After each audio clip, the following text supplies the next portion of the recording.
yung eco-solvent area, medyo magulo po kasi may pending po sa UV flatbed.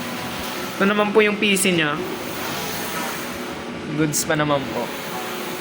Ito naman po yung Kowi cutting machine. Good cutting condition din. Ito naman po yung area na eco-solvent. Medyo magulo po dito kasi marami pong pending sa UV flatbed. Ito naman po yung 6 feet Argila eco-solvent machine. Good running condition din. Ito naman po yung PC nya. Yung space nya po, goods pa naman.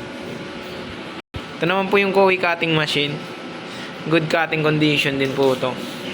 Ito naman po yung stock ng eyelet. 5 pack na lang po yan. Pero goods pa naman po yan, nakapagbigay na po kami sa DM. Dito naman po sa Enco, good for 2 weeks pa naman po. Dito naman po sa Centra board ko, critical po ako sa 3mm. Sa 5mm po, goods pa naman. Ito naman po yung stock ko sa tarp.